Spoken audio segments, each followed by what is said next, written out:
نحمده ونصلي ونسلم على رسوله الكريم أما بعد فأعوذ بالله من الشيطان الرجيم بسم الله الرحمن الرحيم يا أيها الذين آمنوا لا تكونوا كالذين كفروا وقالوا لإخوانهم إذا ضربوا في الأرض أو كانوا غزا لو كانوا عندنا ما ماتوا وما قتلوا ليجعل الله ذلك حسرة في قلوبهم والله يحيي ويميت والله بما تعملون بصير ولئن قتلتم في سبيل الله أو متم لمغفرة من الله ورحمة خير مما يجمعون ولئن متم أو قتلتم لإلى الله تحشرون صدق اللہ العظیم۔ گزشتہ آیات مبارکہ میں غزوہ احد کے تناظر میں اللہ سبحانہ و تعالی نے مسلمان جماعت کو بہت ساری اہم ہدایات، قوانین اور ضابطے تعلیم فرمائے ہیں اور اس بات کو واضح کیے ہے کہ مسلمان جماعت کے ساتھ اللہ کی نصرت و تائید در حقیقت اللہ کے بیان کردہ قوانین، ضابطوں اور اصولوں کی اتباع کے ساتھ ہے۔ غزوہ احد میں اگر ایک موقع پر مسلمان جماعت کو کچھ نقصان اٹھانا پڑا ہے تو اس کی وجہ در حقیقت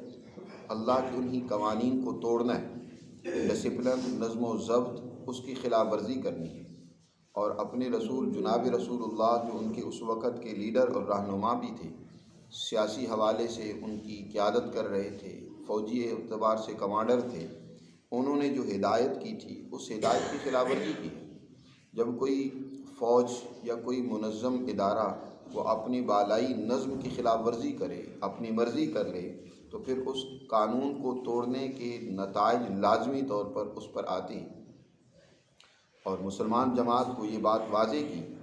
کہ در حقیقت اس میں اللہ نے تمہارے لیے بڑی آزمائش رکھی تھی کہ تمہیں اس میں شکست کا سامنا کرنا پڑا تاکہ تمہیں شکست کا بھی تجربہ ہو جائے۔ اگر کوئی قوم مسلسل فتح مندیوں، ظفر مندیوں اور کامیابیوں سے ہمکنار ہو تو اس کو شکست کا نہیں پتہ ہوتا کہ شکست کیا چیز ہے یا اس کے کیا نقصانات ہوتے ہیں، کیا اس کی مضرتیں ہوتی ہیں، تکلیفیں ہوتی ہیں۔ تو اس لیے اللہ نے ارشاد فرمایا لیبتلیکم، تاکہ تمہیں آزمائش میں اللہ ڈالے۔ لیکن بہر صورت جو اس موقع پر ایک مسلمان جماعت سے خطا ہوئی، اللہ نے اس کے بارے میں 2 مرتبہ ذکر کیا کہ وَلَقَدْ عَفَا عَنْکُمْ، کہ اللہ نے تمہیں معاف کر دیا۔ پہلے بھی فرمایا، پھر اس کے بعد فرمایا عَفَا اللَّهُ عَنْکُمْ، اللہ نے تمہیں معاف کر دیا ہے، تمہاری اس غلطی اور کوتاہی کو معاف کر دیا۔ اب جب اللہ نے معاف کر دیا، پھر بھی ایک طبقہ اور جماعت نام نہاد مسلمانوں کی، جن کو منافق کہا جاتا ہے، ایسی ہے جو انہی غلطیوں کا بار بار ذکر کرتی ہے، انہی کا تذکرہ کیے ہوئے ہے، انہی کی بنیاد پر مسلمان جماعت کے اندر ان کے مورال کو گرانے کی کوشش کرتی ہے، بے دلی پیدا کرنے کی کوشش کرتی ہے۔ قرآن مجید نے یہاں آج کی اس درس میں ان کا تذکرہ کرتے ہوئے فرمایا کہ مسلمانوں، تم ان جیسے نہیں بنو، ان کا ساتھ نہ دو، ان کی صحبت نہ اختیار کرو، ایسے لوگوں سے دور رہو جو مسلمانوں کے اندر ان کی غلطیوں کو بار بار یاد دلا کر ان کے اندر منفی اثرات پیدا کرنا چاہتے ہیں، منفی سوچ پیدا کرنا چاہتے ہیں۔ یاد رکھیں، ہمیشہ ایک طبقہ ایسا ہوتا ہے، ہمارے آس پاس ملنے جلنے والوں، ہمارے ماحول میں ایک طبقہ ایسا بھی ہوتا ہے جو بڑا بظاہر مخلصانہ طور پر، بظاہر وہ بڑا ہمدردی کا اظہار کر رہا ہوتا ہے، محبت کا اظہار کر رہا ہوتا ہے، لیکن اس محبت کے اندر بھی وہ زہر ڈالنا چاہ رہا ہوتا ہے، وہ در حقیقت اپنے مقاصد پورا کرنا چاہ رہا ہوتا ہے۔ ایسے لوگوں سے خبردار رہنے کی ضرورت ہے اور ایسے لوگوں سے الگ اور دور رہنا چاہیے۔ اللہ نے یہاں فرمایا یا ایھا الذین آمنوا، اے ایمان والو، لا تکونوا کالذین کفروا، ان لوگوں کی طرح نہ ہو جاؤ، ان لوگوں کا ساتھ نہ دو جنہوں نے کفر کا راستہ اور شیوہ اختیار کیا۔ اور وہ کیا کہتے ہیں، وقالوا لاخوانہم، وہ اپنے بھائیوں کے لیے، یعنی ان کا یہ عمل کفرانہ عمل ہے۔ بظاہر تو وہ کافر نہیں ہیں، بظاہر وہ مسلمان ہیں، بظاہر وہ اپنے آپ کو مومن کہتے ہیں، لیکن ان کا یہ عمل کفر سے کم نہیں ہے۔ وہ اپنے مسلمان بھائیوں سے جب وہ سفر میں جائے کاروبار کے لیے، اذا ضربوا فی الارض،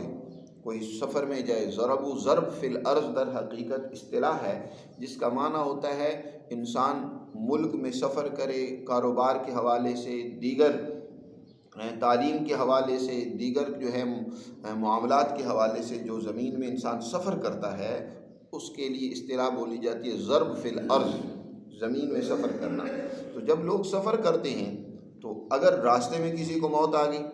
یا اسی طرح اوکان غزن کوئی آدمی جہاد میں شریک ہوا، جیسے غزوہ احد میں 70 کے قریب مسلمان شہید ہو گئے، وہاں ان کو موت آ جاتی ہے، شہادت حاصل ہو جاتی ہے، تو یہ کیا کہتے ہیں؟ ان کے بارے میں کہتے ہیں لو کانوا عندنا ما ماتوا وما قتلوا، اگر یہ ہمارے پاس ہوتے نہ ان کو موت آتی نہ قتل کیے جاتے، یہ یہیں ٹھیک تھے، ان کو تو گھروں میں رہنا چاہیے تھا، ہمارے پاس خواہ مخواہ مدینہ سے نکلے۔ یہی وجہ ہے اس سوچ کی ذہنیت کے لوگ جو تھے وہ غزوہ احد میں بھی راستے سے واپس آ گئے۔ حضور صلی اللہ علیہ وسلم کے ساتھ ابتدا میں جوش کے ساتھ 1000 کے قریب افراد نکلے، لیکن عبداللہ بن ابی منافق کی سرکردگی میں جو دستہ تھا، جو منافقوں کی جماعت تھی، وہ 300 کے قریب واپس آ جاتی ہے۔ انہوں نے سمجھا کہ میدان جنگ میں جائیں گے تو موت آئے گی، یا اس طرح گھروں سے نکلیں گے تو کوئی اس ڈر سے اور خطرے سے انسان گھر سے باہر نکلے ہی نہیں، نہ تعلیم لینے کے لیے جائے، نہ کاروبار کے لیے جائے، نہ مزدوری اور محنت کرنے کے لیے جائے کہ یار کہیں باہر نکلے کسی حادثے کا شکار نہ ہو جائیں، کوئی ایکسیڈنٹ نہ ہو جائے، کوئی دشمن وار نہ کر لے، کوئی اور کسی طریقے سے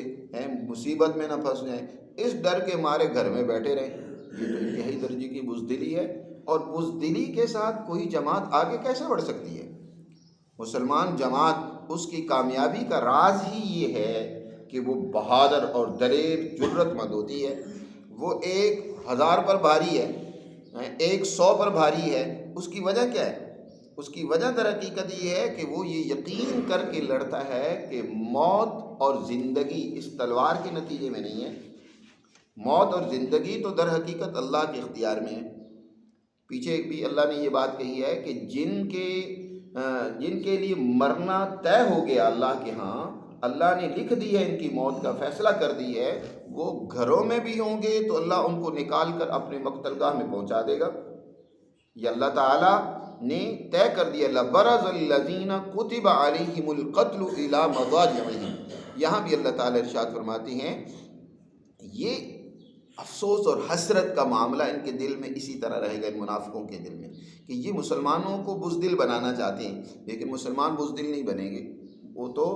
بہادر اور دلیر ہیں، ان کو موت کے حوالے سے یقین ہے کہ اس کا وقت مقرر ہے، وہ نہ وقت سے پہلے آ سکتی ہے نہ اس میں تاخیر ہو سکتی ہے۔ وما يعمر من معمر ولا ينقص من عمره الا في کتاب، جو وقت مقرر ہے نہ اس سے بڑھ سکتا ہے نہ کم ہو سکتا ہے، یہ ان کا یقین ہے، اور یہ یقین ہی ان کے اندر بہادری پیدا کر رہا ہے، اور جتنے مسلمان بہادر اور دلیر ہوں گے اتنے ہی دشمن پر ان کا رعب چھا جائے گا، ان کی دلیری کے پرچار ان کے دلوں میں ہوگا، اور وہ اس کی وجہ سے مقابلہ کرنے کی سخت نہیں رکھیں گے، تو ان کو افسوس ہوتا ہی رہے گا۔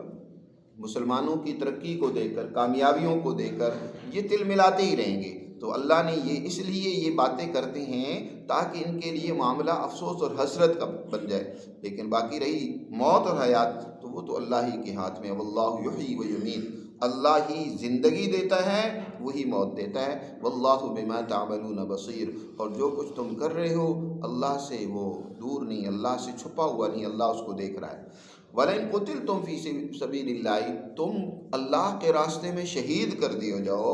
او متم، یا اکثر اعلیٰ مقاصد کے لیے یا اپنے ضروریات کو پورا کرنے کے لیے